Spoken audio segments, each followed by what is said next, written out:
All righty. Hey, everybody. Hope you're having a wonderful day. And good to see all of you.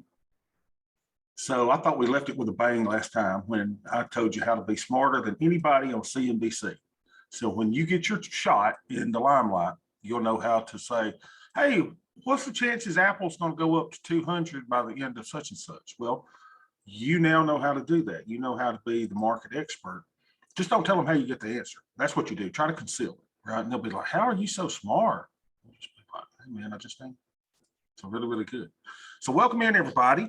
When it comes to investing and a lot of other things in life, trust no one. Is that one word or two? Trust no one. Nobody. When it comes to investments, don't you trust anybody. Don't you trust me. Who am I? I'm some fat slob that hadn't brushed my hair today, sitting in a white t-shirt and my underwear, teaching you an investments class. That's who I am. I am nobody. Don't trust me. You need to independently verify everything that I tell you. Okay? I'm often wrong. Conventional wisdom is often wrong. Conventional wisdom is often wrong. You should trust no one. So we're using Thinkorswim, which is affectionately referred to as TOSS, and you see me using Tastyworks as well, right? Now, are either one of these the right brokerage for you? I don't know. These are the ones I use. You should assume that Thinkorswim is paying me. You should assume that Tastyworks is paying me to show y'all these two platforms. Now, I will tell you that they are not. You should assume nothing. You should try these out and see if they're good for you. But there's other brokerage firms out there that may be fine for you too. Now, listen to me when I tell you, don't use Robinhood. Now, maybe someone's paying me to say that against Robinhood, but Robinhood sometimes goes down. I remember they went down and people couldn't close their trades for weeks. You shouldn't believe me on that. You should verify. You don't want to be in a position where you cannot close your trade. So you want a brokerage that's reliable, that the fees and expenses that they charge you are fair. You want to make sure that it's speedy, it meets your needs. But there's others out there too. For example, there's one that I hear a lot about called M1, right? That looks to be pretty cool. If you want to do rebalancing, you can just rebalance pretty easy. So there's others out there. I'm just not familiar with them. But do your own homework. Don't trust Bobby to give you the best and latest information. Now, I apply this to many areas of our lives. Okay. So for example, let's look at electric cars.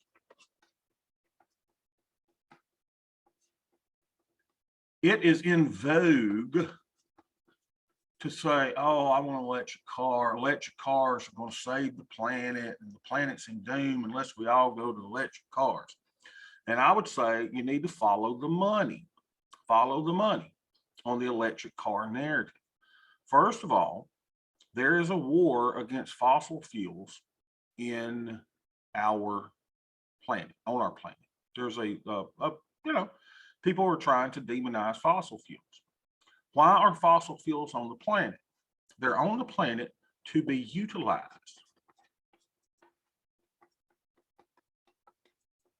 The creator or creators, however you want to believe it, or if you're a Big Bang theorist and just think it all happened by accident, the creator of the world gave us lots of cool things that are being utilized. And you say, why do we have fossil fuels? Well, to turn them into energy. That's what they're there for. So, and you're sitting there going, man, I can't believe I'm driving a gasoline, oil powered automobile. I'm doing a disservice to the planet. Well, if you'll look at the mining practices that are generated or that are utilized to get the components for the batteries required for electric cars, it's really horrible what it's doing to the landscape in so many areas of the planet. So then we think that we're doing a great job for these electric cars, but we don't look at how do you charge the battery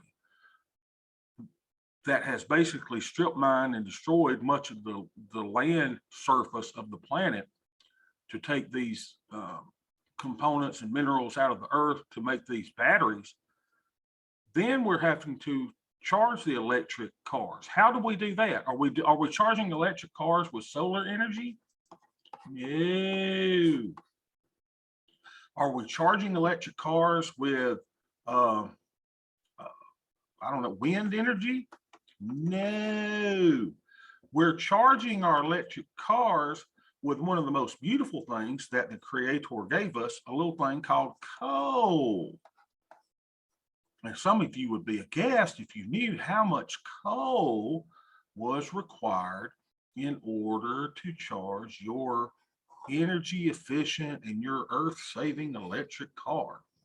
So I am much more environmentally conscious than a lot of people, in that I drive an automobile that gives me 30 something miles to the gallon on one of the most beautiful, precious resources that we have, and that is beautiful gasoline. Oh, but Bobby, you're destroying the environment. Friend, let me tell you something. Your electric car is doing no better. So people then say, well, look, it used to be global warming, right? It was going to kill us all. It's going to kill us all, y'all. And then they decided that, well, let's don't say global warming. Why should we just be concerned with one area of temperature? So they changed global warming to what? What's the new thing? Climate change. So this means that if it snows longer than normal, that we've done it, that humans have done it. So now we catch the up and the down in temperature. So now it's climate change. Okay. So when I was a high school senior in 1987, 1988, in the good old days, here's what our classes were teaching us in school. This is what was going to kill us all. Acid rain. Oh, hell, I was scared to go out in the rain, y'all. I was scared to death. And they would show us videos on what it was going to do with our buildings and to our houses and to our monuments, and how acid rain was going to kill us all. And acid rain didn't do anything. You see, in global politics, there has to be a narrative to scare the populace. In order for politicians to achieve their goals and desires of staying in power, they need money. And for them to have money, they have to trick the populace into believing their narrative. Now, do climates change? Absolutely. They have since the moment of time. What do you think? Do you think that it was cars that did away with the Ice Age? No, there were no automobiles at the time when the Ice Age left, ladies and gentlemen. Climate change is a normal phenomenon. But what we see as normal phenomenons, if we can convince enough enough of the population to believe a certain way, then we can collect money and we can garner power. So right now, if you're a scientist doing research on global warming and you want, or climate change, and you want to have money and prestige, what do you need to do? You need to agree with the narrative.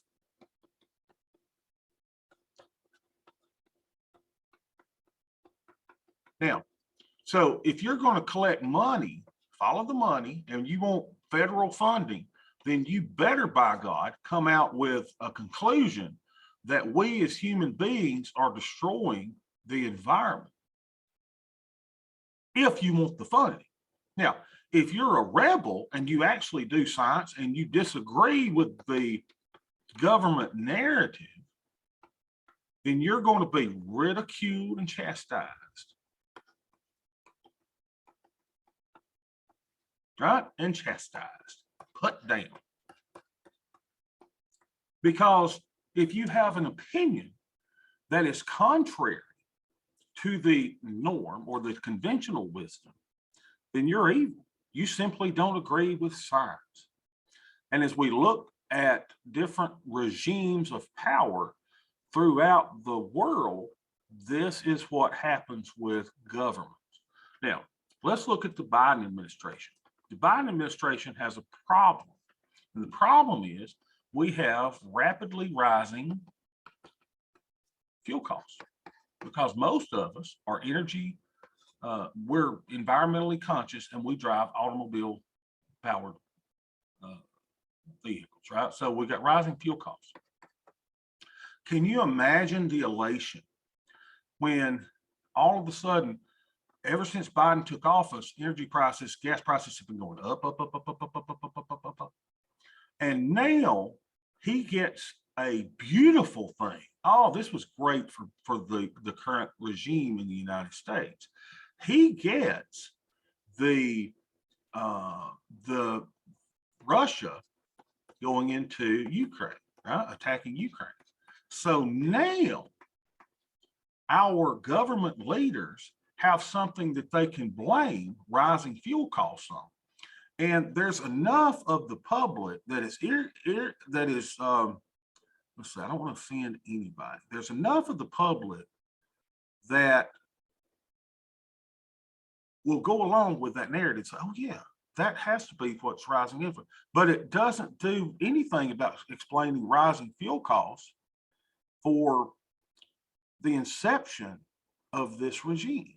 So he's now got something he can point to say, hey, it's Russia. Well, he's partly right.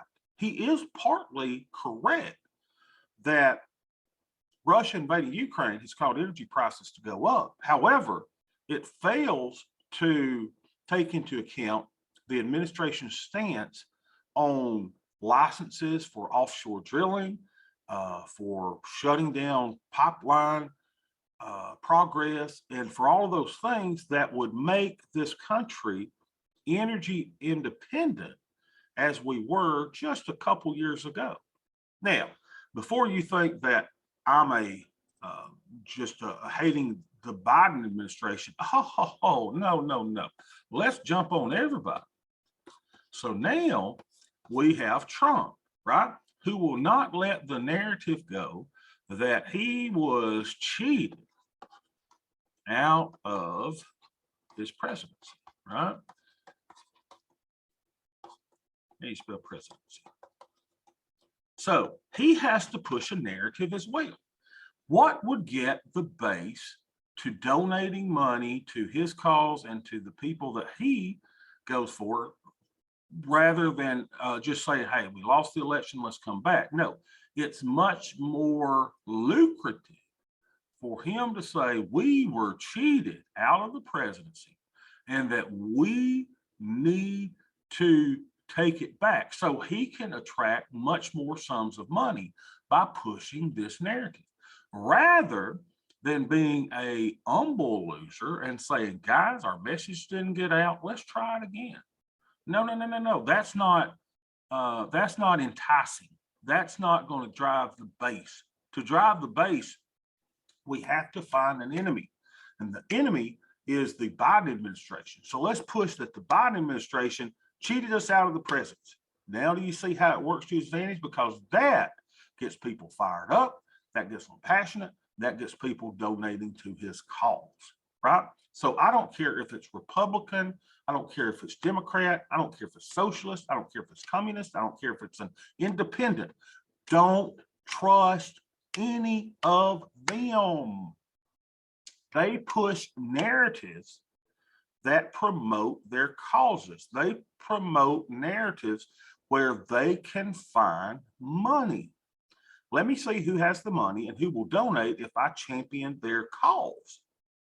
That's what they do.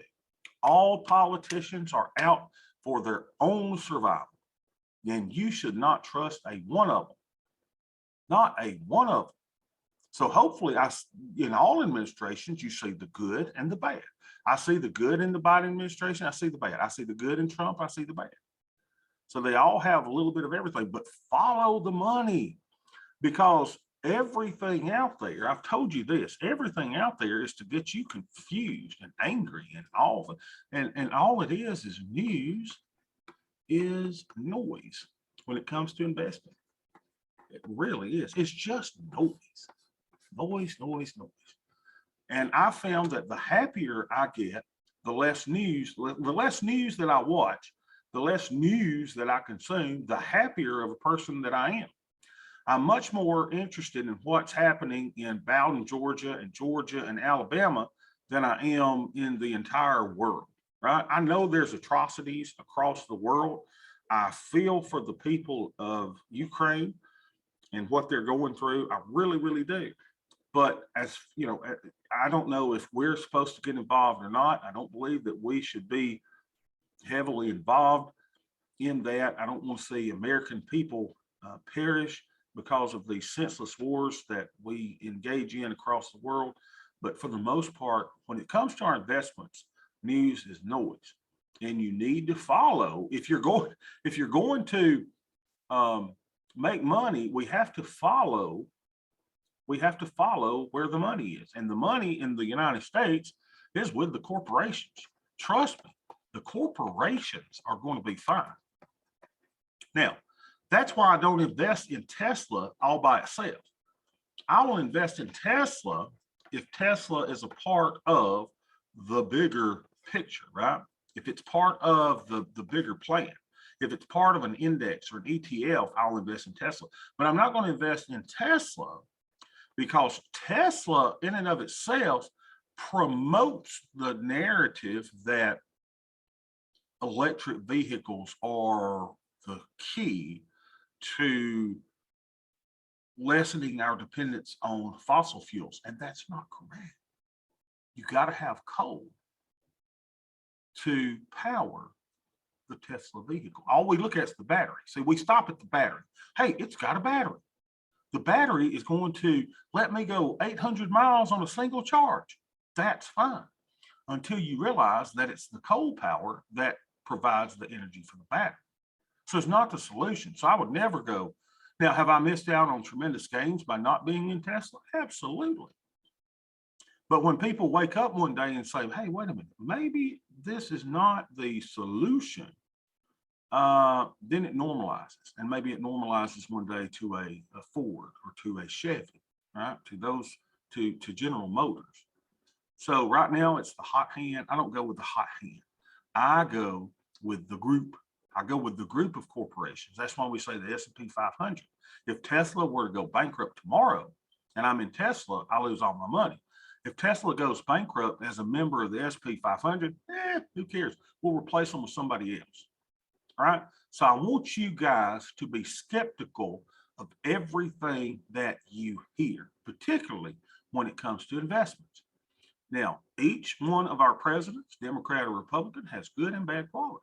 They all have them, but all of them are incentivized to promote those things where they can garner the most power, the most prestige, and ultimately the most money. It's all about the money. Follow it all, ladies and gentlemen. Everything is all about the money. Follow it. And that's why in investments, I follow the money. I don't follow the hot hand or the narrative of the moment. I follow the 500 largest companies, and we go with them, and then we make our money. Any questions or comments on this? Because some of you are sitting there probably going, Bobby, you're an idiot. We're destroying the planet. Okay. If we as humans destroy the planet, what will happen? Then we will die off, right? So people will die. There'll be starvations and famines, and population will go down, and everything will go back to, say it with me, normal. Does everybody hear me? If we are causing climate change, and the climate changes so far as to no longer promote life, what happens? Life dies, and the planet goes back to normal. The planet is self-healing. The planet is self-cleansing in the same way that the S&P 500 or the NASDAQ is self-cleansing. If one goes out, no big deal. We replace it with another. So dinosaurs died out, not because they were driving Mercedes and Teslas. You know, as the dinosaur did not do anything that was terrible to the planet, but they still perished. Why did they perish? Well, we think because a big asteroid hit the planet, killed them all. Had nothing to do with them driving or consuming fossil fuels. So if we all perish because of climate change, then what will happen? The climate will go back to the mean or the average or the norm, and life would begin again, depending on what narrative that you follow. So always be a little bit skeptical, always be a little bit questioning when it comes to your investments primarily. All right, questions on this. I just want y'all to have open minds about things. The big narrative that you normally hear, remember, conventional wisdom often wrong. What you hear as passed on as the norm is often wrong. That's why you and I are contrarians.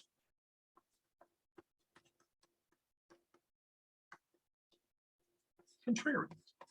That's basically how I do my investments. I'll look at what the herd is doing, and I go in a different direction. If the herd is leaving the market because the market crashed, I go, look at those poor herdsmen. Oh my gosh, they're following the wrong, narrative. They're getting out because of their fear. And that's when old Bobby goes in and says, well, I'll stand in the gap and I'll buy. And when everybody is buying and things are at the tops, I'm a little cautious about that. And I go, I'm getting ready for the big crash. Getting ready for the big crash in there in the thing. So right now, if we look at the markets, we see that I love looking at a linear regression channel. I use this on TradingView. You can have a free account on TradingView, y'all. You need to set it up. I love their graphics packages, right? And I know you see me with some technical stuff down here and some technical lines. You said, Bobby, you said technical is rubbish. I understand, but there's a couple things that I'll look at. I don't make necessary decisions on them. RSI, a couple of moving averages here. But what I notice is in the linear regression channel, the market is pointing downward. Everybody say that. Market's pointing downward. Now look what happens, interestingly enough, when price gets outside of the linear regression channel. It starts saying, hey, wait a minute, should I be here? Should I really be here? Should I really be here? Or should I be in the channel? And that's what's happening to price. Now, you can almost just, it's beautiful how it works. Linear regression channel. I do this on a daily chart to where the market, how many times this works is amazing. The market goes, hey, wait a minute, I'm above the channel. I should get back in the channel. And look what happens. Now, it's not to mean that it couldn't keep going up and the entire direction of the channel couldn't change, but more often than not, you follow a linear regression channel, and it's just a linear regression. You just add the standard linear regression to your chart. It's really, really beautiful how this thing often works, right? So if I'm looking at the market now, my opinion is that we're still in a downward turn in the market, and that the market can go from the bottom of the channel to the top of the channel, but ultimately will continue headed downward. Now that's just my opinion. All right, so my portfolio, let me show you one of my accounts. Let's see, this is I don't remember which is what. Yeah, this is a IRA account. So I got an IRA account, okay? How is my IRA account positioned? Let me turn this from Apple to the E-minis, right? So I position myself accordingly. So I have price slices here, and price slices show me how I'm going to do today. I'm up $159. Yay! And let's move this to 35%, 20% now. So if we go up 15%, I'm going to be up $323. Yay! I'm making tons of money. Now watch this. It says if we go down 20%, that I will be down $21,000. Oh, that hurts, doesn't it? But that's not exactly correct, because it fails to take into account the result of the increasing volatility should we get a drop in the stock market. So what I always do is I stress my account to the downside, and I like to see what will happen in the event that we have a 5% drop, a 12% drop, and a 20% drop. Why 20% drop? The 87 crash was 24%. The Corona crash was collectively 35% to the downside. So let me draw a little box over on the side. I want you to watch these numbers. I said, I want you to draw these little numbers. I want you, where's my little thing? I want you to, come on, little baby. Are you not letting me draw? Let's see, can I not draw anything? Huh. My drawer won't work for some reason. Anyway, I want you to look at these numbers here at 64% volatility, 79% volatility. So what I've done is I've gone into my analysis tab and I'm hiding simulations so that all you see is my actual positions. And I'm testing my portfolio to the downside. Now check this out. This is a beautiful thing for you to do. Now, if we go down 20% and volatility increases to 64% to 79%, how much money am I up? I want y'all to look at these numbers right here, right here. We go down 20%, which is this price line right here. I am up 23,000 to 46,884. Does everybody see that? That's called a hedge. My positions are hedged. All right, remember the 23,000 and the 46,000. What if we have a corona crash, y'all? What if we go down to 35%? Now watch, as I do that, this price line, this slice moves down right here. What's this move down? 21%, 22%. I'm gonna go down to 35%. Okay, 35% down. I'm now up 107,000 to 140,000. Oh, behave. What if we go down 40%? 40%, I'm up 162,000 to 193,000. That, ladies and gentlemen, is hedging. And that's why I don't know where they teach this stuff. I don't know where they teach this stuff, but you fortunately enough have a hedge fund manager that is teaching you in this course on investments. So what would this look like if you just had shares of Apple? Can you imagine a 35% move down in Apple? What would happen to you? You'd be losing tons of money. However, I have constructed a portfolio that is hedged to the downside, hedged to the downside. So we kind of went over this before on how to create the hedge. I kind of showed you what I did in 2020 to increase my portfolio. You should assume that I'm lying. You should assume that I'm not telling you the truth. You should always be skeptical. Okay, you should always be skeptical. You have to verify this stuff yourself. So you have to go in and start learning to play with the Analyze tab. So here's how you do it. The Analyze tab, you go to this little thing called price slices, and I like to beta symbol to the ES or the SPY, SPY, or SPX, but generally I like to do things to the S&P 500. That's why I do this. Then you go over here and you add price slices, right? And I do 7, and then I change them to percentage. Like you could click on that and change it to whatever that is. You could change it to EPR or to dollars, but I just change it to percentage, right? And then I'll say I want to go see what happens if I go up 5%. Then I do 10%, 15%. Then this is what it's doing today, right? Today, this counts up $182. I want to know what happens if it goes down 5%. It says I'm going to be down $945. If it goes 12%, it says I'm going to be down this. It says if I go down 40%, I'm going to be up $56,000. Again, this doesn't take into account the effects of increasing volatility. Does everybody understand? As the market goes down and crashes, what happens to the VIX and volatility? It's an inverse relationship. That's why those options on the downside explode in value.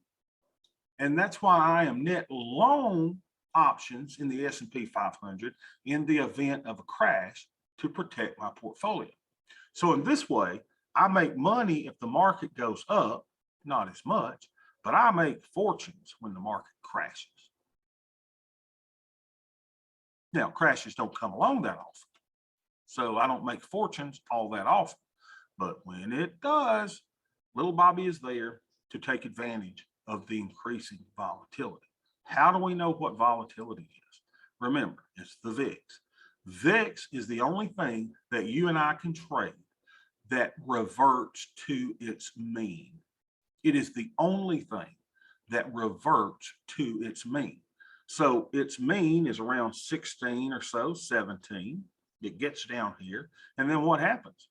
Market goes down, volatility comes up. Why? Because there's news in the Ukraine, or there's news that inflation, or there's something that people get all in a tizzy about that causes fear to increase. But then what happens? We as humans go, oh, it's nothing, and volatility goes back to its mean. And then Putin invades the Ukraine. What happens? We all get scared. We all get nervous. We all get this. And then what happens? We realize the world's not coming to an end.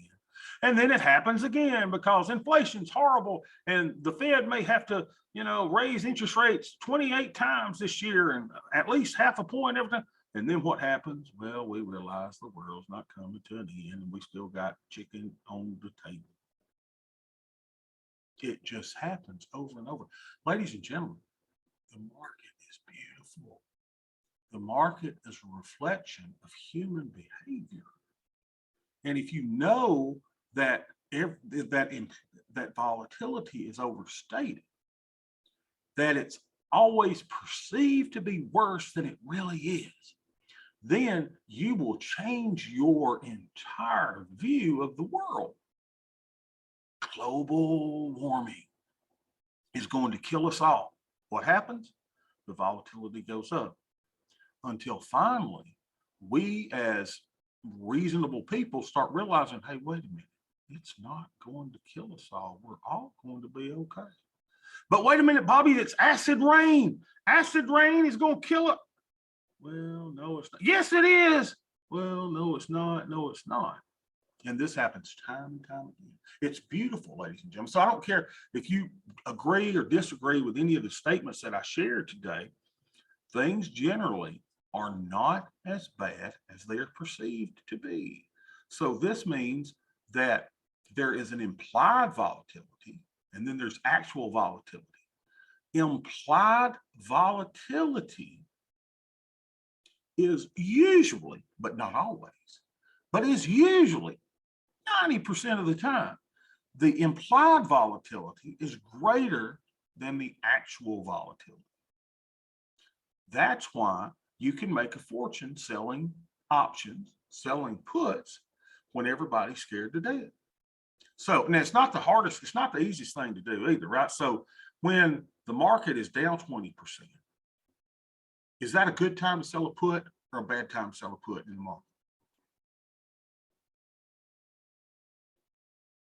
Yeah, it's a good time to sell the put because implied volatility is high and people will pay you more to buy the option from you. That option that is a flat balloon has been blown up. And so you're getting this to get an enormous amount for that option. But the problem is, Kyle, it's so hard to do because when it's happening and all hell's breaking loose and the market is falling, it's hard to do until you actually hit that button, because here's what your mind's going to say. Your mind, Kyle, is going to say, wait a minute, what if it goes down another 20%?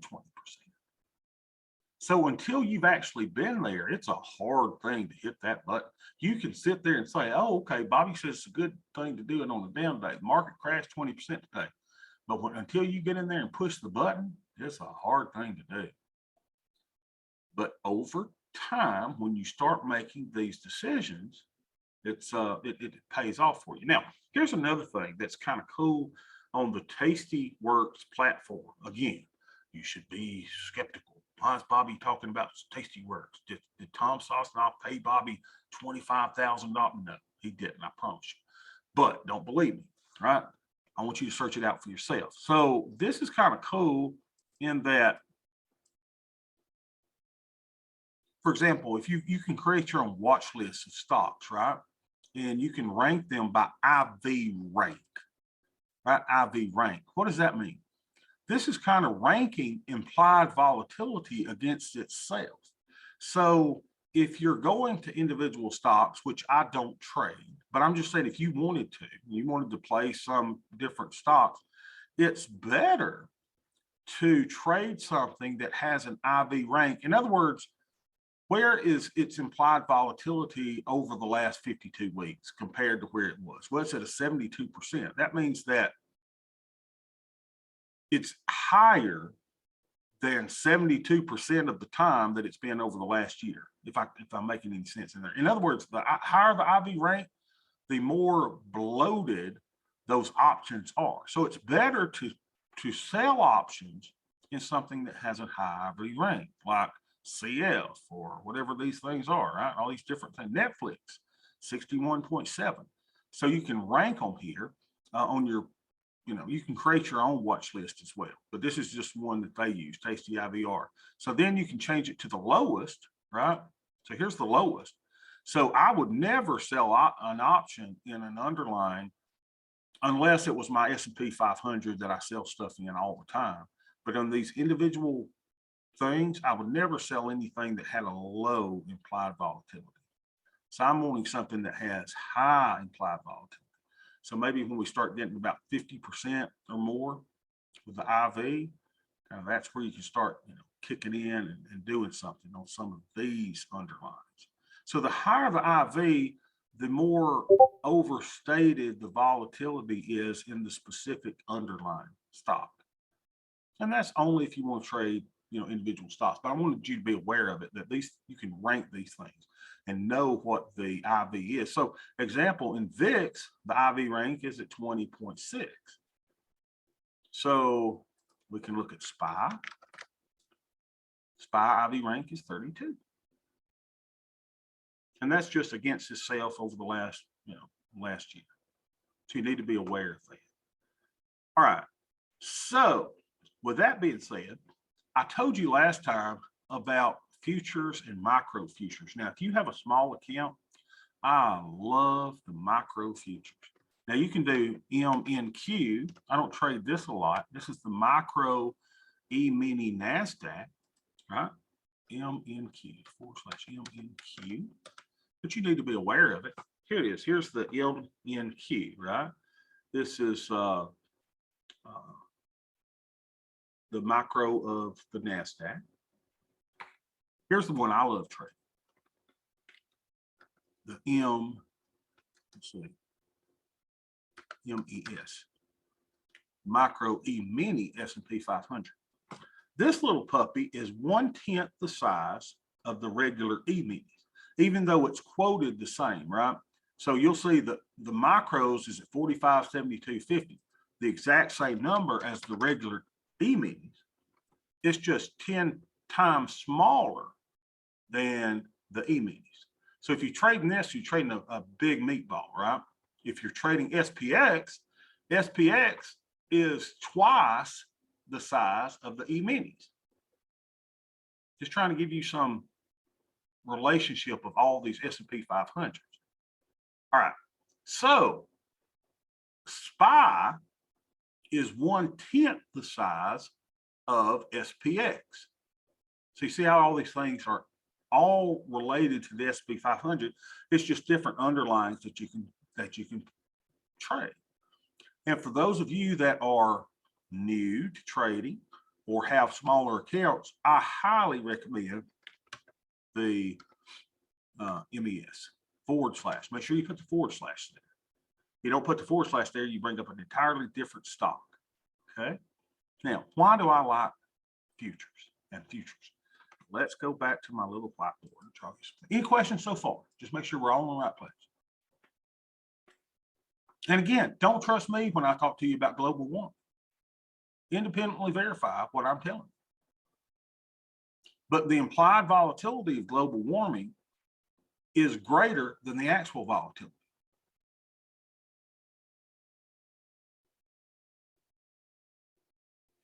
When you and I used to watch TV and we'd watch, I don't know, for those of you that are old enough, you'd watch the Tarzan movies or Tarzan on Saturday morning. Remember that? You watch Tarzan and Jane and the little monkey and all that stuff. You remember that?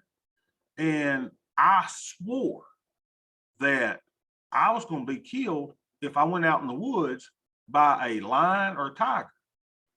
The implied volatility in my mind was very, very high. The actual volatility was very, very low. There were no lions and tigers in the woods in Alabama. So I'd watch all these Westerns and all these other shows, and all these people were getting stuck in quicksand. And I swore I couldn't go in the woods by myself because I may step in quicksand and float to the bottom of the earth. The implied volatility in my mind was high. The actual volatility was very, very, very low. I've not seen a quicksand pit yet. You go to the dentist to have a root canal. So I had my first root canal several years ago. It was one of the most pleasurable experiences of my life. The implied volatility was high. The actual volatility was very low because I was on laughing gas and because my doctor prescribed Halcyon to me 30 minutes before the procedure. Yeah, Catherine says, I remember being so afraid of quicksand and I have no evidence anywhere any is. I couldn't find it. Y'all, if I went out in the woods today, I couldn't find it, but I swore I would die by quicksand. It's amazing. And I'm just trying to show you how things are in life and compare it to your investments. The fear, most of the time, is overstated in everything. Trust me, it is in global warming. You're not going to die because of global warming. Now, that does not mean I'm not sensitive to our environment. It kills me when I see that video of that turtle with a plastic straw up its nose. Oh, that kills me. And fortunately, they're coming up with things to clear out the ocean now, because I don't want to see any of our oceans polluted. I don't, trust me. I don't want to. I love a clean environment. I want it as clean as possibly can, but I don't buy the narrative of the big people that are making money from convincing me that you and I are destroying the climate. Do you know where these masks are under these mask mandates? Do you know where they're heading, y'all? Do you know where they're at? All these environmentally friendly people are throwing them on the ground and they're ending up in our oceans. It's true. The masks that you and I have been wearing over the last 2 years have been worse for the environment than the straws. It's true. So you got to take everything in, you know, it's everything's push and pull, yin and yang. So take everything with a grain of salt. Now, why do I like futures? I like futures because of span margin, which means I have to put up less capital per trade. Now, you got to understand that it's a little bit more dynamic than your regular margin or the capital that you have to put up for trade. But with futures, I get span margin. I also get, now Lisa Benton knows all about the 1256, right? Lisa, tell us about 1256 tax implications of futures. So 60% will be long-term capital gains, and the remaining 40% will be short-term capital gains, and it will, which is essentially ordinary income tax. Exactly. So we get favorable tax treatment. And in real estate, you get favorable tax treatment if you hold something for a year plus a day, right?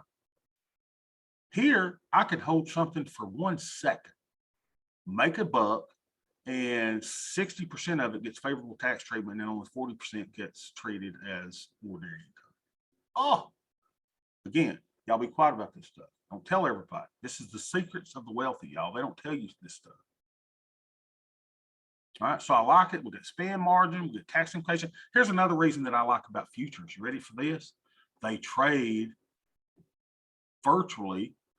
What is wrong with my thingy? My thingy ain't let me pull it up where I want to be. They trade 23 hours a day, 5 to 6 days a week. I don't know how to compute it, but I trade on Sunday nights too. While you're sitting there watching The Simpsons, I'm watching The Simpsons and I'm trading, right? 23 hours a day, 5 to 6 days a week, because it trades on Sunday, Monday, Tuesday, Wednesday, Thursday. It shuts off on Friday, and you can't trade them on Saturday, but it kicks back up at Sunday. Oh, for those of us who are ingrained in the market, it's just great. Now,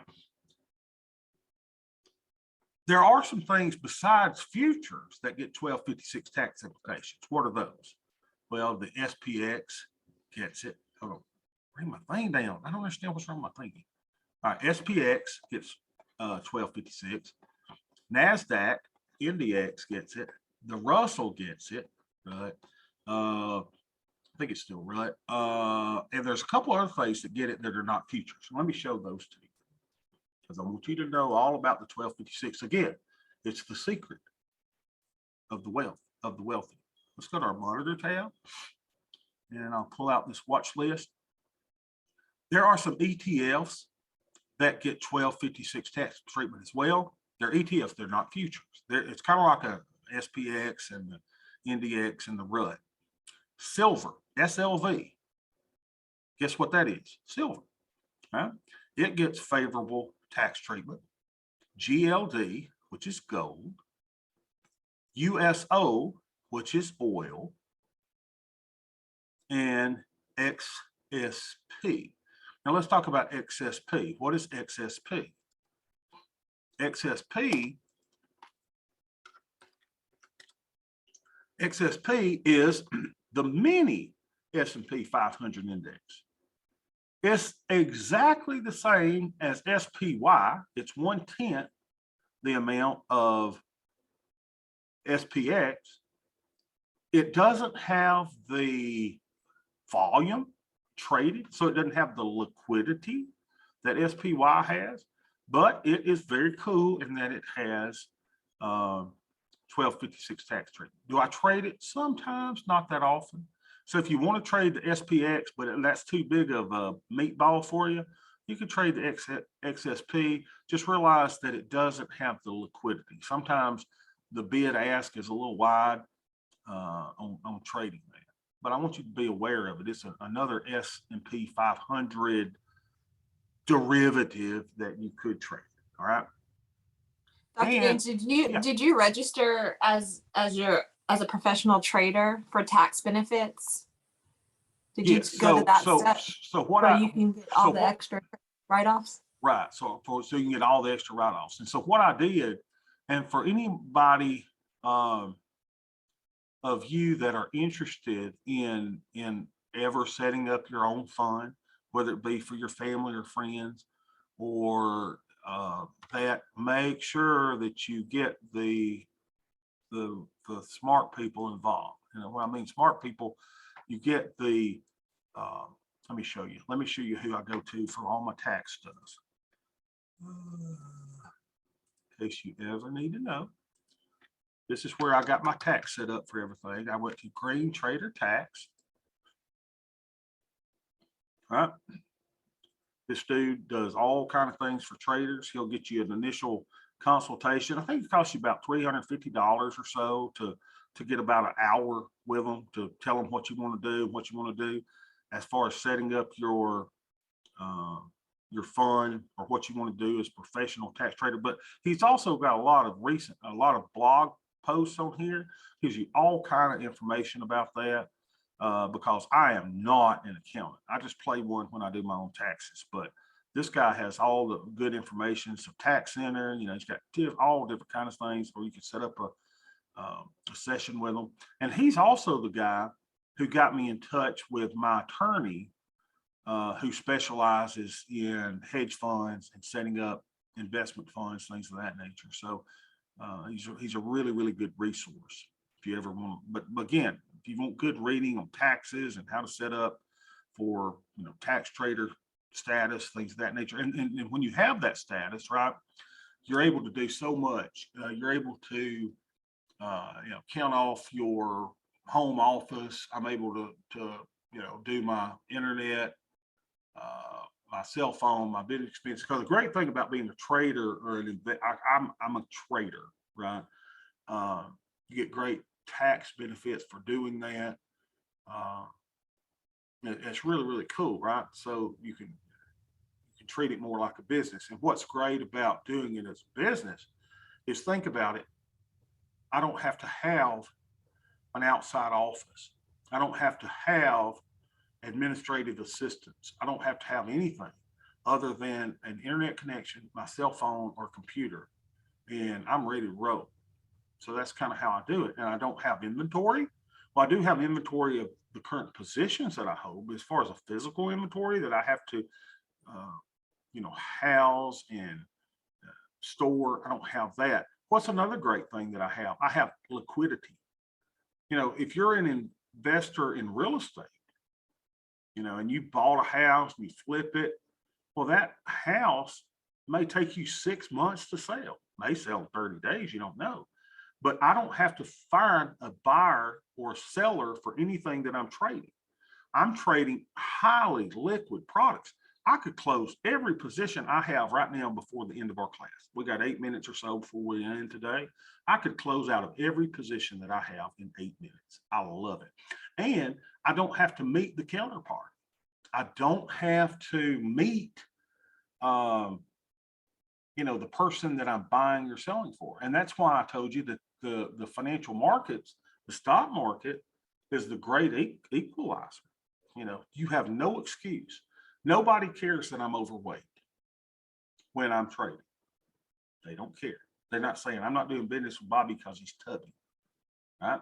They're not saying I'm not doing business with Bobby because he trades in a white t-shirt sitting in his underwear. They don't care. So they don't care what color you are. They don't care your sexual orientation. They don't care if I'm Christian or Muslim or Jewish. They don't care. And I love that. I don't have to impress anybody. I could just be me sitting behind my keyboard. Oh, it's a great business. And some of y'all will probably want to do this at some point. Now, most of you will do this, on the side as income enhancer to the other things that you're doing until you build up your account so, that you could actually rely on this for your income. And that's kind of cool. Remind me, how many times per day do you have to trade to be a professional trader? I'd have to remember. Is it 4? I think it's 4 or 5 a day. You got to do 4, 4 right? or 5 a day. And I do that. I mean, I can do that easily, right? Right. So, and that would be closing one, opening one, and all of that. Now, here's the cool thing. Let me tell you one thing. You remind me of something that I need to put here. You're not subject to, with futures, you're not subject to that stupid pattern day trading rules.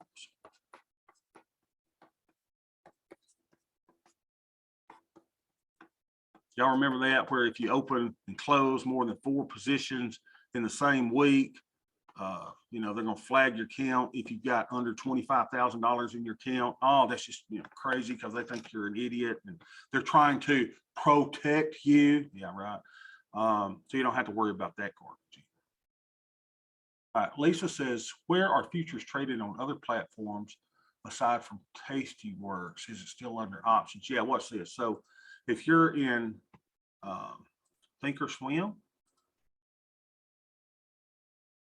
what's this? You just go to Trade tab, and you go to, oh my gosh, oh, behave. Here we go. Go here, right? Here's the E-minis, and here's the micros. Here's the micros. So, I told you about this 1-1-1 trade that I do. So I do a 1-1-1 trade every day. I've already done one for the day, but let me do another one for you to show you, okay? All right, so here we go. Let's do it in this account. I've got plenty of buying power, option buying power, $18,000. So let's go to Trade tab. Let's go to the micros. And I told you how I do this trade, right? I go closest to 60 days without going over. Why? Remember, I'm trying to get the optimal amount of theta decay. I want my options to decay. If I'm selling something that I don't own, I got to buy it back. So I want this thing to decay quickly. So remember that 45 days is kind of sweet. I prefer 60. It's just where I'm comfortable. Gives me plenty of time for my trade to work out. I do a long put vertical, and I do them 50 points wide. This is on Tastyworks, right? And then I'm going to pay $10 for it. So right here, I'd be paying for this debit spread, $16.25. So I go down to where I can do that and pay $10. That gets hung. That makes me mad. So I got to keep 50 parts. So let's move my strikes down to where we get this to about $10. And that gets hung again. I get so ticking mad. Sorry. We'll go, keep going down, keep going down. $10. There's 10.50. There's 10.25. There's $10. So I'm buying one and selling one. So what does that look like? What does that look like? Well, let's see what a put debit spread looks like. Put debit spread looks like what the strikes 43.50, 4,400. Let me take all these off so you can see what it looks like. Here's a put debit spread. Put debit spread looks like this. Isn't that cool? So if we stay up here, you know, I'm going to lose 50 bucks. If the market goes up, I'm going to lose 50 bucks. But what happens is, look at this downside. If the market goes down, a put debit spread makes me $200. So in this trade, my maximum loss is $50. My max profit is $200. Now, the only problem is you can do these time and time again, but you only have a 32% probability of success. That ain't good. That ain't good. So why would you do it, Dr. Bob? Well, because I'm going to add another component to it. So if it's going to cost me $10 to buy this put debit spread, anytime that I buy options or an option spread, I'm going to sell something against it to pay for it. So how can I put that in the real world? If I'm going to buy a banana at the grocery store, then maybe I'm going to have to sell one of my chickens outside to pay for my banana. Everybody got or I'm going to sell some of my eggs that my chicken lays to pay for my banana. So anytime I'm buying something, I got to sell something to pay for it. So what do? I want to sell something to where I can make twice the amount of money that it cost me to buy this. So in other words, if I'm going to buy this for $10, I'm going to sell me something where I can get $20 out of it. So I can go down here and then sell me a put for $20. Ta-da! Now, what does that look like? Now, all of a sudden, I've taken my probability of profit from 32% to 96%. Now I've got a 96% probability of making a penny. My max profit is $306 over my max loss is $19,694. That is if the S&P 500, y'all, goes to what? Zero. Is the S&P 500 going to zero? If it does, I got more problems to worry about. But here is a more accurate descriptor of the amount of risk that I'm taking. The brokerage company is saying, hey, Tubbs, it's going to take $598 in collateral for us to put up out of your account.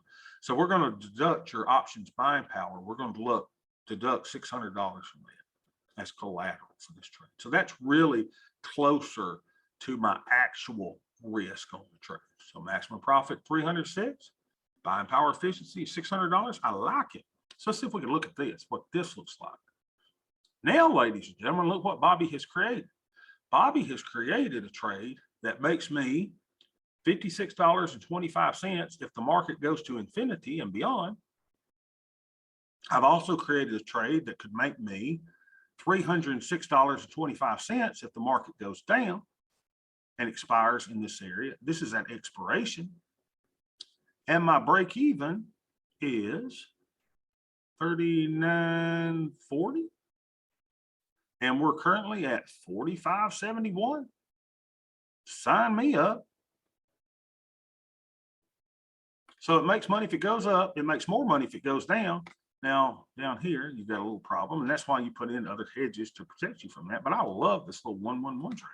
So if you've got a $2,000 account, you could actually do this trade because it's only going to cost you $598 in buying power. Cha-ching, sign me up, baby. Let's do that trade. What am I missing?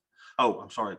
The only problem, y'all, let me help you with this, is on Tastyworks, you can't do it all as one trade. You can do this all as one trade in, so we got to delete that leg, dang it. Now, it'll let me do that. So now I can send that trade off. See if we get filled. And remember, if you have to replace it, so that's a working order trade, you got to make it more disadvantageous to you. So, let's see, I gotta change that. Replace order. So instead of paying $9.75, I'm gonna have to bump that up to $10 for it to get filled.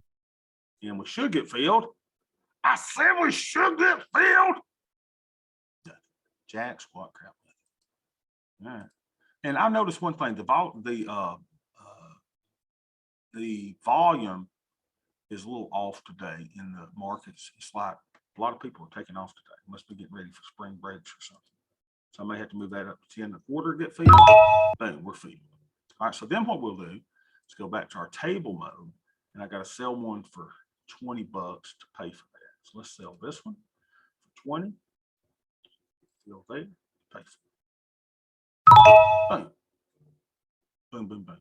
Now let's do that in the other account. So I like building the trades in Tasty works better. Right? I like building them here, and then let's do field. So I can do those same strikes, and I'll show you how to do it in Thinkorswim. Now remember, if I make $1 profit on this thing, I get 60/40 tax treatment, $12.56. So over here, you go MES, go to your options chain, go down to 50 days to expiration. It's not nearly as easy. So I did the 4,400, 43.50. 4,400, 43.50 is there. So I'm going to buy that, left click, minimize this. Now here's the weird part. Now you've got to hold your control key down and hit left click on your 43.50. Everybody with me? So we built the put spread, right? So now we got to go down and sell the one for $20 to pay for that. All right, there you go. 4,000. So 11.25 credit. Let's see if we can get filled at that. It's taking me $613 of buying power over here, but I still got $76,000 of buying power left. I'm good. Got a lot of money left on the sidelines. That's the way you get in trouble, y'all. Size kills. You trade, too big.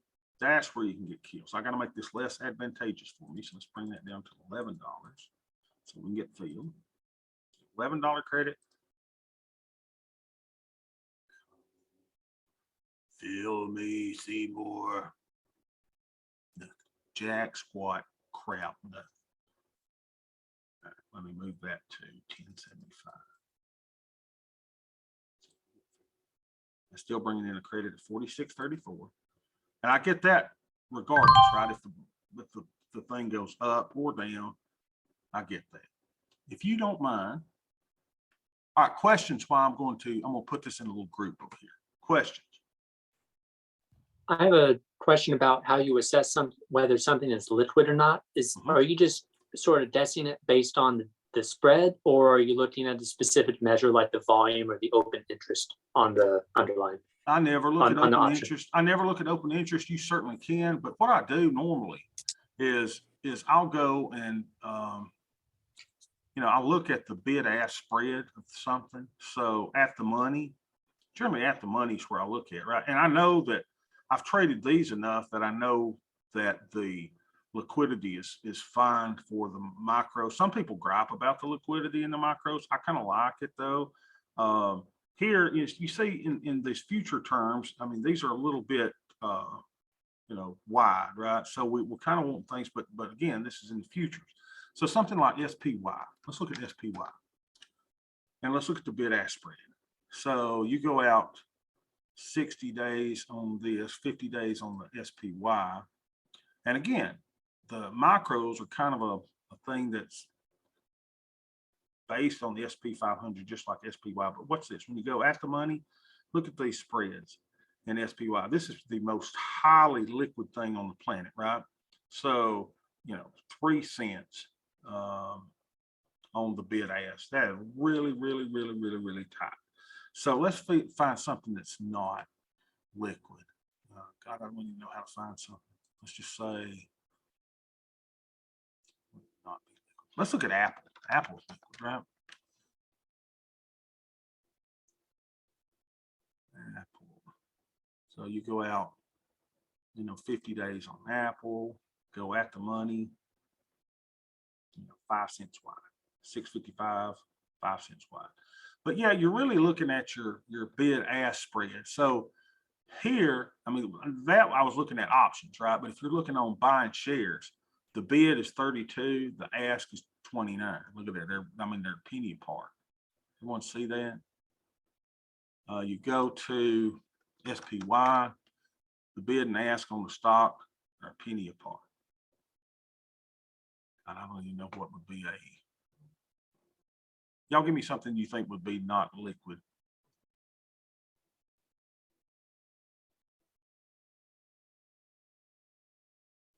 And yeah, you're right too, Kyle. You want something that is heavily traded. Look at the SPY. We got 37 million shares traded today. Let's look at Apple. 47 million shares traded today. All right. What's Lululemon? Lulu, 1.67. And here you see something that, is a little bit wider, right? I mean, I would want something to have over 1 million shares traded on a daily basis. I kind of want the bid ask to be, that's not terrible. What is that, 19.26 cents? But you can tell the liquidity is nowhere near the liquidity of SPY or Apple. Let's go to something that used to be really popular back in the 80s and 90s, especially the 90s, Cisco. Cisco Systems. See what they are. See, even now the bid ask is tight on that. And it's still got lots of trading volume, 11 million.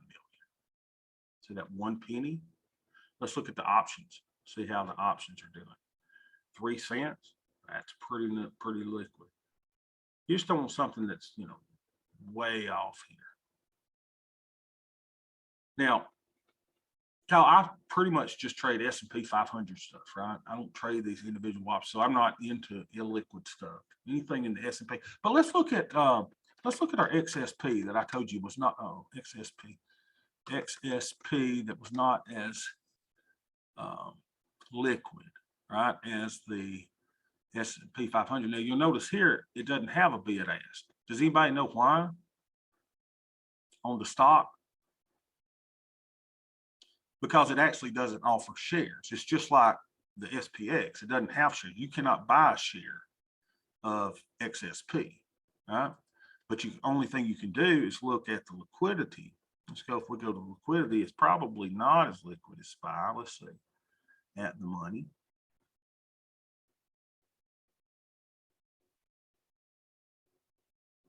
Yeah, 1188, well, 1143 to 1152. What's that?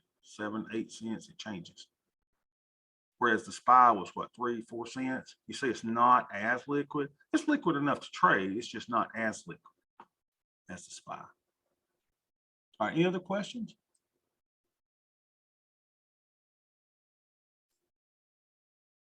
I want to ask one more about how important is it that the price data is delayed? Because I see on yours it says partially delayed data in the upper right corner, and on mine for the paper trading it's off by 20 minutes. Is that like a bad thing? Something worth fixing?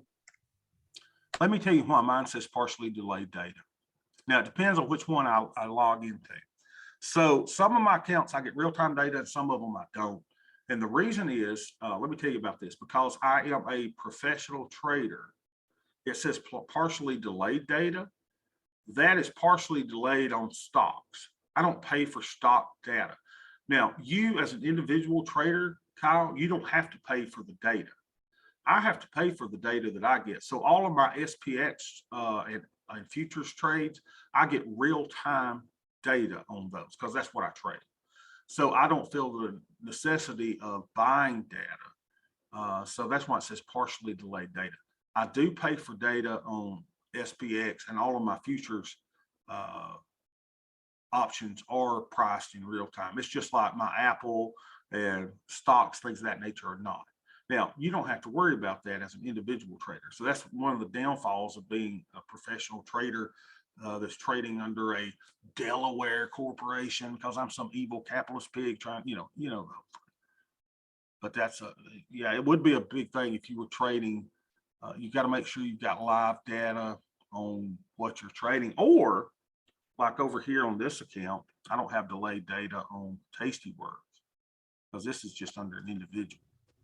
I just kind of fooled around with it. I wondered if you could get like, because if you're only doing a couple of trades a week or something, if you could find the real world data on like Yahoo Finance or just some website on the internet and just adjust your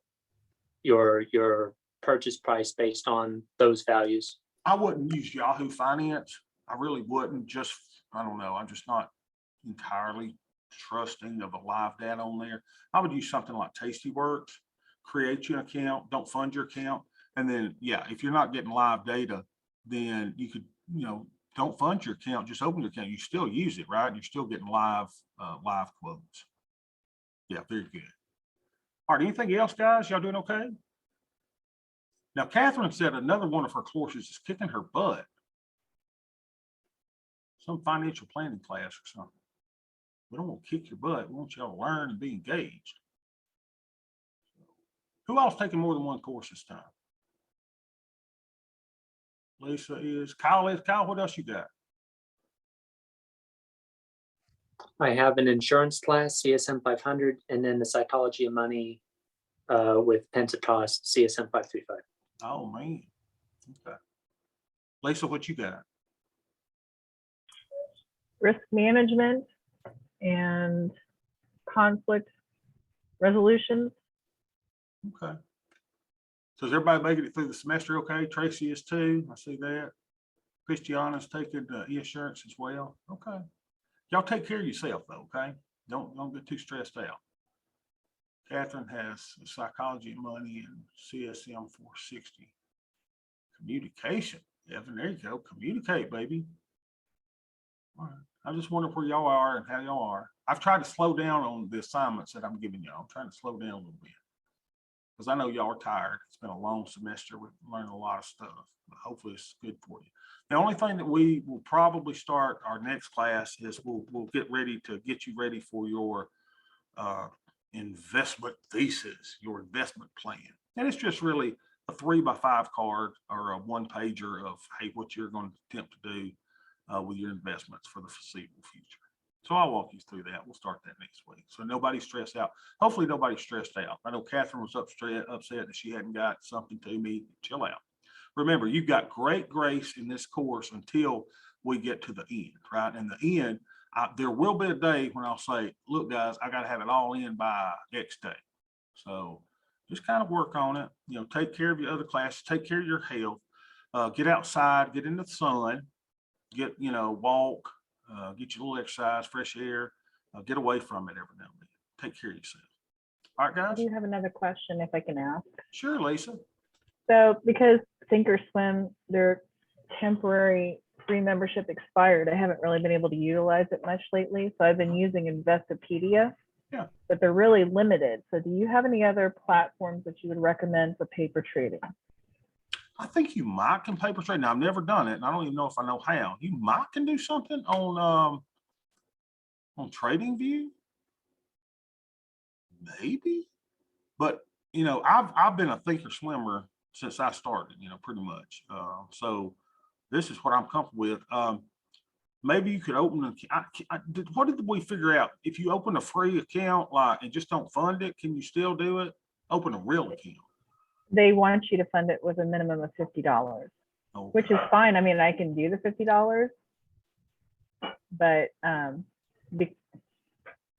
don't know. I just wanted to kind of, I'm the kind of person I want to see what all my options are. Maybe I'm overthinking it and overanalyzing it. That's quite possible. You could maybe make a free email account. And I just did that just a few days ago because my 60-day thing expired. I have 2 emails though. So I just made another paper trading account with another email. But the thing is whatever you paper traded in the previous account will not be there. You have to restart it again. That's true. I could do that. I could do that through my Gmail account. Yeah, that'd be good. Hey, let me ask you, did anybody do a Rick trade on Tuesday? I was trying to do something similar to that on Investopedia, but they're very limited. Okay. I was kind of sweating my Rick trade. I had an alert on and I was like, oh man, I was like 3 points from it, right? Going in the money. And I was hoping that some of y'all were in there and kind of feeling that too, right? And then at the last minute, the market went up and it expired totally out of the money. So I got my full $170 or whatever.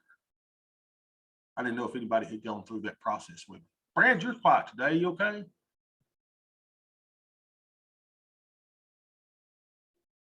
Just hit your space bar. It'll Yeah. play. Yep, I'm taking notes endlessly here. I'm trying to catch up and take all these notes, and I realize it's recorded, but I'm trying to get as much as I can down. Sure, I got you. Well, I know I throw a lot of things on you, but hopefully some of it's sticking, right?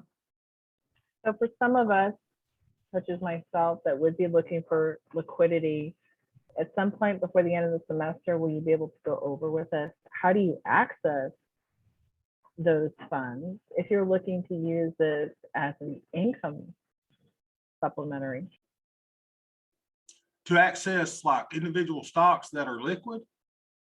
So for example, I've used Robinhood in the past and I could make a trade, but if I wanted to pull money out, you just pull the money out. So how do you do that on something like Tasty Works or on Thinkorswim? Will you show this at another time how you would hypothetically do that?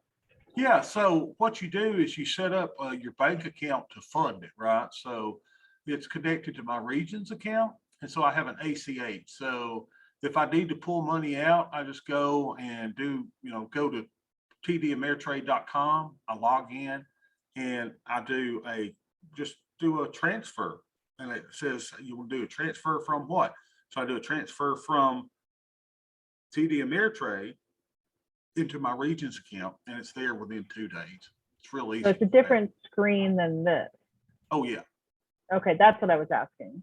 yeah. Because I've been looking through this for the last few days. I'm like, okay, I don't see how you do it. So let me tell you, Lisa, where you'll go to do all your administrative stuff of setting up an account, go to tdameritrade.com, right?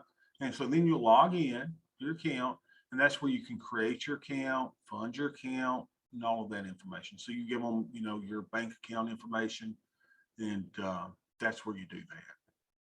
Yeah, there's nowhere on this platform that you actually give money or move money. This is just to do your stock buying, selling, options trading, and all that. Yeah, good questions though. I have another question about the RIC trade. So when you evaluate the time value of an option, is that only like calibrated every day? Or because when Rick does his trades, he's only 2 days from expiration. If he puts it in really late on the second day, is he kind of getting paid for time that, is he getting like free time out of it? You know what I mean? Mm-hmm. So you remember, let me draw this with options, we have this time decay, right? So the further out in time, but then when you get to, and that shouldn't go under like that, but you understand what I'm saying? When you're at 0 DTE, I mean, man, what you sell for $1.70 must go to 0 extrinsic value the next day. That's what we're doing. We're capitalizing on that rapid decay at the very last moment of that option. The only problem is if that option goes in the money, then that option could easily go to $3, right? If it's 3 points in the money. So that's intrinsic value. This is extrinsic value. Extrinsic value, which is the out of the money premium, goes to 0 at expiration. And theoretically, if the price of SPX, well, not theoretically, I use that word way too much. If it's above your short strike, like your short strike is here, and here's where SPX ends up here, then you're at 0. And that's what's good. So you sold it for say $1.70. So now you're gonna make that $170. Problem is if SPX closes beyond your strike. And if it closes beyond your short strike here and your long strike here, then you just lost what, $2,800 or $1,830. What I mean though is like, since there's only 2 or 3 days till expiration, if he was to sell a put on the first hour of the trading day versus selling it on the hour of the first trading day, is he because there's so few days left, it almost seems to me to make sense that you'd calculate the time value based on like the number of hours it was being traded rather than saying 3 days, you know? Yeah, and it will decay within that day when you're that close, right? Okay. If you sold it for $1.90 in the morning, I mean, it could be $1.40 by the time you get to the afternoon. I didn't know if it decayed just like every 24-hour period or if it was kind of a real-time thing. Yeah, it could absolutely decay in that time. Now, what happens if you put it on early in the morning and price moves against you, then the price could increase, right? So you may not experience that decay. So it's kind of a tit for tat there. But yeah, generally on that thing, the back test that, or the thing that I had you to read on early retirement now, recommended putting it on at the end of the day, last 15 minutes of the day, so that you don't have to worry about price movement for that entire day. You're just putting it on at the end of that day, and you're going to give it 2 days to expire. And again, with 95% probability of success, that's pretty sweet. But then when it goes against you, you just got to be ready to roll. That's why I want y'all to keep putting those on. So today is Wednesday. No, today's Thursday. You would theoretically put on one yesterday for the Friday expiration if you wanted to try that out. And the only reason I want you to try those out is not that the Rick trade is the greatest thing since sliced bread. It's that I want you to practice with rolling trades out in time that have been tested. Okay. Any other questions? It's kind of cool stuff, isn't it? I mean, think about where you've come from the beginning of the class to now. I mean, you know so much more, and there's so much more to know, and so much more for me to learn. So it's an interesting discussion. I appreciate y'all coming in as regularly as you do. Can you show us a caller? A caller. So when Lisa, what are you doing talking about collars? Look at you. Let's see if I can do it on Tasty Works. We'll show us a nice little thing. Can I show you a collar? All right. So what is a collar? A collar is, let's say that you own 100 shares of stock. All right. So let's go to our SPY. We know we can do 100 shares of that, right? So let's say we're going to buy 100 shares of stock. So there it is, right? We're buying 100 shares of stock. So what does that look like? On a curve, the analysis looks like this, right? Here's SPY. If it goes up, we make money. If it goes down, we lose money. All right, so let's say that you are going to, okay, bye, Evan. I understand some people got to get back to work, but I'll show you a collar and y'all can look at this if you want to. So this is what this looks like, stock, right? So what if you wanted to kind of just say, I want to freeze my stock where it's at. I want to freeze where it's at so that I don't lose money and I don't make money. Maybe I'm going on a cruise. I don't want to worry with this stuff. I want to, hold my stock. So what you could do is, let's see, we can go out a few days. Let's say for 45 days, we wanted to go out and SPY. So, see how I can set it up. So let's say we go to a 30% probability in the money, and we want to now sell a call against our stock, right? So that's called a what, Lisa? If I sell a call against my stock, what is that called?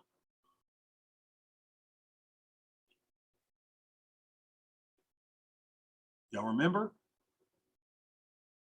Does anybody remember? I don't remember. I'm sorry. That's fine. Does anybody remember what this is? Are you selling a covered call? That's a covered call, right? So Okay, I get it. Okay. yeah. So a covered call is this, right? So I'm selling a call against my shares. So what does that do? That caps my upside, right? Everybody sees that. Caps my upside. Okay, so I can only make, this much money, even if the stock continues to run upward here. Okay.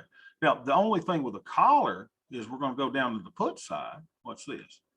So we sold a call and we're going to buy a put. So let's go down about the same thing, 30% probability of being in the money, maybe about 30 or so. We've been doing a lot of stuff, 30% probability of being in the money. And we're going to buy a put. So we bought a put, we got 100 shares of stock. What does our analysis tab look like? Boom. Boom.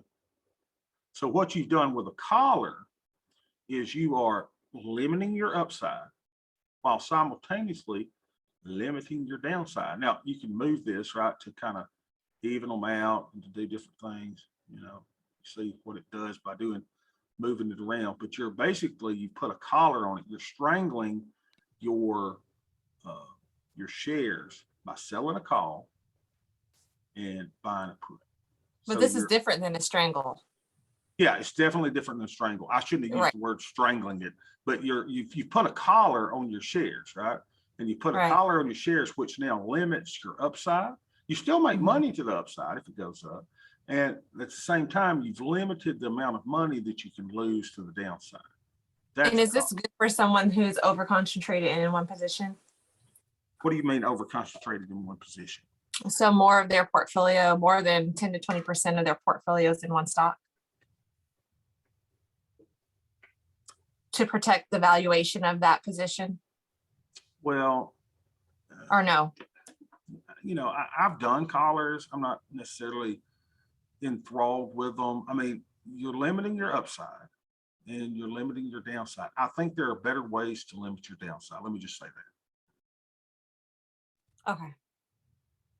And I do that through other types of hedges, some of which we've gone through before. But again, if your underlying position is not correlated to the thing that you're hedging with, then it doesn't matter. A collar may be something that you could put on, because and what you would do is I would try to do it so that the premium I brought in from this matched the same amount that I was going to pay for the put. So the great thing about a collar is it kind of gives you a little control, right? Okay, I can make money to the upside. I get that. I don't have unlimited upside that I normally have, but in exchange, I'm able to get some protection on the downside. So it may seem like a reasonable trade-off to do. But I'm not a collar expert at all. I know what they are. I've used them before. Not necessarily a big fan, but again, everything that I do is hedged in the S&P 500. So if you were going to do this in an Apple, yeah, or gold or something that's not necessarily correlated to the S&P 500, maybe this is the way to go. Limit your upside, but you're also limiting your downside. Okay. All right, guys, good session. I will see y'all next week. Have a good weekend. Thank